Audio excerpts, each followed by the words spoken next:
man carries a wound. I have never Every man carries a wound. I have never met a man without one. No matter how good your life may have seemed to you, you live in a broken world, full of broken people. John Eldridge. Many times throughout my life, I have come to encounter grief and loss, not only with death, but in relationships as well.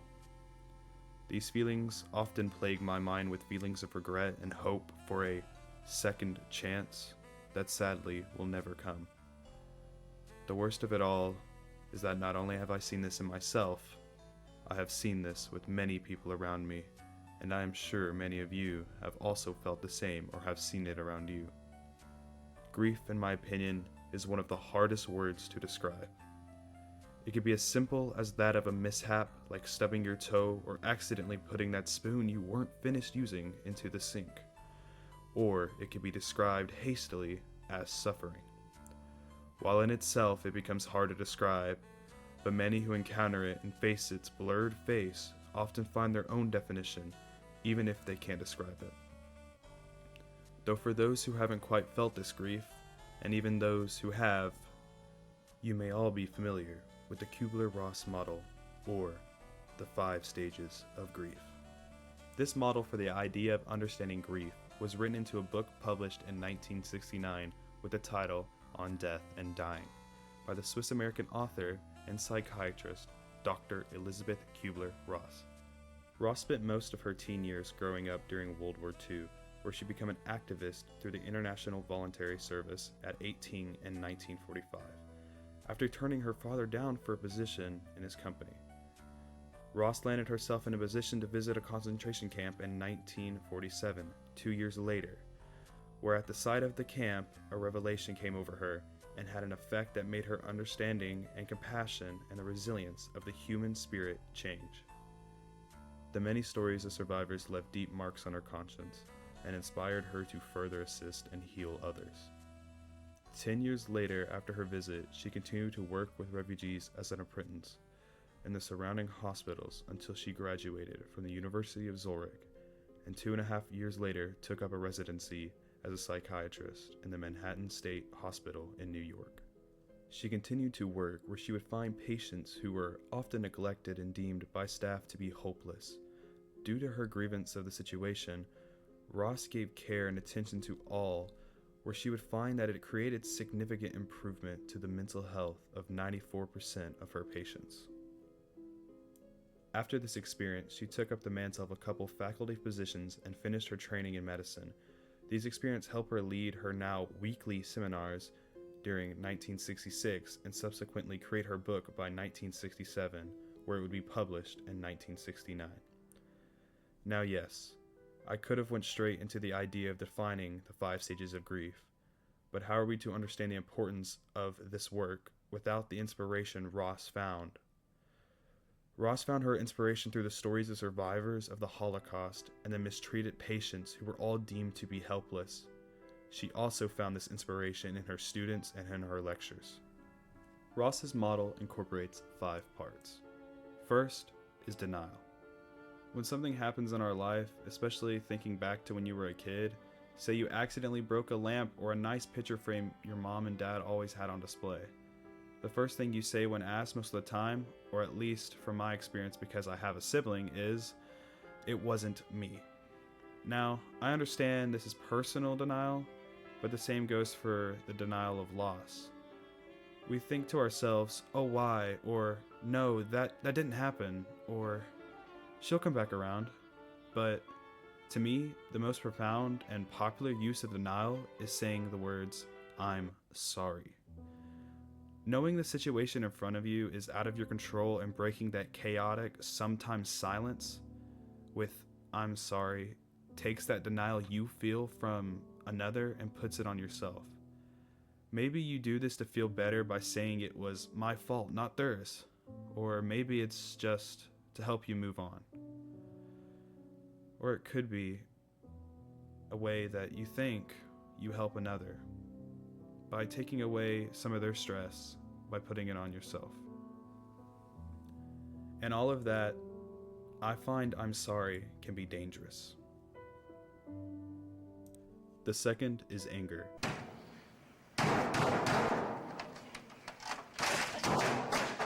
A continuation of denial that further brings you down. At this point, you're pointing the blame at your sibling, and oh boy, is mom mad. But dad just walked in from work to the mess, and now it's just a ruthless fight between you and your sibling. Or it's the point where I'm sorry turns into I'm sorry, I guess I wasn't good enough for you. Or even the point where your family can seem like a weapon that can take you from your grievance. It's where you realize it's no longer time to deny, but you can't seem to let it go yet. The third, of course, is something all those who grieve, I'm sure, have understood. Bargaining. The feeling of, why couldn't it have been me? The time in your life when you call to your partner and ask, if I do this, will you come back to me? Or you negotiate with God, maybe to find a better outcome for something that's in the future that you know will happen. Or, to keep the kid analogy alive, it's where your parents are going to take both you and your siblings' toys away if one of you doesn't confess. And you stare at each other, trying to see who will fold first. Now, the fourth and fifth stages can exist at the same time. But as the topic of this video is sadness, I will talk about the fourth stage the most. So here's the fifth stage. Everyone knows this one, and that's acceptance. Someone told mom what really happened, or maybe you realize what's truly gone from your life and life seems to press play again. Or you see your partner move on and that part of your life clears and you can move on knowing he or she is happy again. As much as I wish the outcome for all pieces of grief and loss was acceptance, it really isn't. Many people fall into the last stage, or known as the fourth stage, depression. In 1920, the great philosopher Sigmund Freud writes to a friend on the topic of loss. 9 years after the loss of Freud's favorite daughter, who died of the Spanish flu years prior, he writes, "Although we know that after such a loss, the acute state of mourning will subside, we also know we shall remain inconsolable and will never find a substitute. No matter what may fill that gap, even is to be filled completely, it nevertheless remains something else. And actually, this is how it should be. It is the only way of perpetuating that love, which we do not want to relinquish." Freud's words heavily speak on this idea of perpetual loss, and how maybe that gap we feel in our sense of depression and even through our furthest points of acceptance is only natural because it's the only way we can keep that love from leaving our hearts. The 5 stages of grief, while a summary of the hopeful understanding of the mental state of one who grieves, is a very strong tool to help us, it's also very good for us that grieve as well to understand ourselves. But still, the big question I find myself asking over and over again in my head is, why do we still want to chase those feelings? At the time of writing this, I have found myself in a rough spot in my life. While the grief caused by the death of a loved one has almost completely been accepted at this point, I have found spaces where those memories still come back up, and where I have a currently ended but complicated relationship that continues, it eats me up from the inside. And I have this feeling of deep regret, and worse, a feeling of my heart dropping that at times makes me sick. Yet I still find myself pushing for that idea of a second chance. We live in a society that I believe at times looks down against second chances. With media more mainstream and opinions at every fingertip, one wrong word or move can make you end up with a removed account or a public backlash that makes bullies in the 80s seem like kittens in a blanket. With the public so set on no second chances, We often find those thoughts leaking into our own minds. Maybe you think, oh, that person hurt me that one time. I'll never be friends with them. Or maybe you just didn't like the way that one guy looked, so you'll never talk to him. We have put our minds so far out of humanity that even when two may be close, one wrong thing they see online may shatter every barrier you kept to protect that happiness. And then you're back. You're in that hole, in that sadness.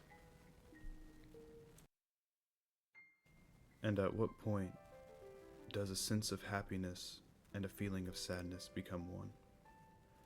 That is a state of sadness that many call melancholy. While a subtle jab at the heart doesn't sound nice, but that feeling of being comforted in slight sadness is what our friend Freud was talking about earlier. Maybe there is a point to our sadness where maybe it brings us closer to ourselves, or it helps us to understand the needs in our lives that we are just never thought of. Or truly it's just for us to never give away that love we had for so long was in us and we can't seem to get rid of it. For me, my grief has never stayed the same. It has always changed, and at many times in my life, I am grateful for that change. I am able to process thoughts I would have never been able to control years earlier in my life, but now I can see its importance. The importance of grief. I urge you, those who listen, to find your own definition of grief and be prepared for it to change many times. And I also ask you to feel it and never shy away from it, because grief was never meant to be a weapon that lures in depression. First, it was meant to be a tool to help you move on and continue with hope, to love those memories. I know this video wasn't really about why we chase sadness, and I guess I never gave a complete answer, but my wish was always for everyone or anybody listening to learn how they might see themselves and know that they aren't the only one that may experience these feelings. But anyway, thank you guys so much. If you made it here, thank you for listening, and I'm just want to say I'm so happy for getting my feelings out in a source of media that I've always wanted to do for so long. I've always wanted to do like a video docu thingy. So thank you so much. And I can't wait to do like a lot more. So see you next time. Bye-bye.